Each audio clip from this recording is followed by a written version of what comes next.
પ્રાપ્ત માહિતી અનુસાર હાલમાં જ રાજ્યના ગૃહમંત્રી હર્ષ સંઘવી દ્વારા સોશિયલ મીડિયા પ્લેટફોર્મ પર એક ટ્વીટ કરવામાં આવ્યું હતું। ત્યારે રાજ્યના ગૃહમંત્રી હર્ષ સંઘવી દ્વારા આમ આદમી પાર્ટી પર કરાયેલ ટિપ્પણી બાબતે આમ આદમી પાર્ટીના નેતા ઈશુદાન ગઢવીએ હર્ષ સંઘવીને ટ્રોલ મંત્રી તરીકે સંબોધીને પ્રહાર કરતા શું કહ્યું, આવો સાંભળીએ। ભાઈ શ્રી ટ્રોલ મંત્રી હર્ષભાઈએ ટ્રોલ કરતા હોય એવી રીતે ટ્વીટ કરીને ગઈકાલે જે આમ આદમી પાર્ટી ઉપર આક્ષેપ કર્યા કે આમ આદમી પાર્ટીના મારા સહિતના લોકો સાથે જે આરોપી છે એમના ફોટો એમણે પોસ્ટ કર્યા હતા। ગૃહમંત્રી તરીકે એક જવાબદારી બનતી હોય છે રાજ્ય સંભાળવાની।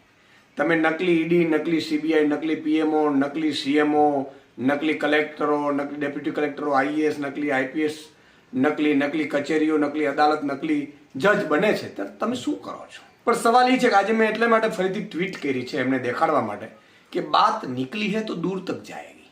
તમે આવી રીતે ટ્વીટ કરીને આરોપ કરીને આમ આદમી પાર્ટીને બદનામ કરવાની કોશિશ કરીને ભાગી નહીં જઈ શકો। કાં તો તમે ખુલ્લી ડિબેટની ચેલેન્જ સ્વીકારો અને કાં પુરાવા લઈને આવો, અથવા તો આજે મેં એટલે માટે ટ્વીટ કરી છે કે આ જ આરોપી જે ઈડીના છે, આમ આદમી પાર્ટીના કોઈ હોદ્દેદાર નથી। આમ આદમી પાર્ટી પાસે હોત તો સસ્પેન્ડ કરી દે, પહેલા જ મેં કહ્યું હતું, અને ગુનેગારો છે ને ફાંસીએ લટકાવવો જોઈએ કોઈ પણ હોય।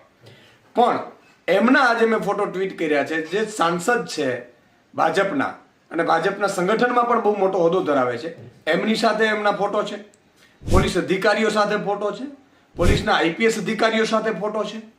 તો એનો અર્થ શું થયું ભાઈ હર્ષભાઈ? આ તમારી કઈ ગેમ તો નથી ને? આ ખરેખર થઈ શું રહ્યું છે?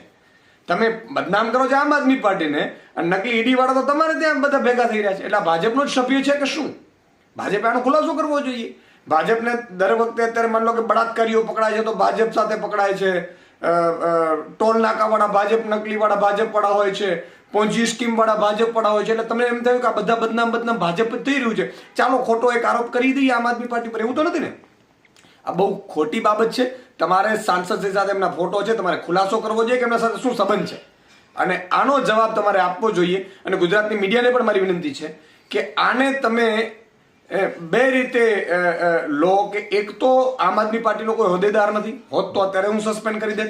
બીજું કે આમ આદમી ભાજપના નેતાઓ સાથે એમના શું સંબંધ છે એ હર્ષભાઈ ખુલાસો કરે અને જાહેરમાં ડિબેટ કરવા માટે આમંત્રણ આપી છે, જાહેરમાં એ કહે ત્યાં ડિબેટ કરવા માટે આપણે તૈયાર છીએ।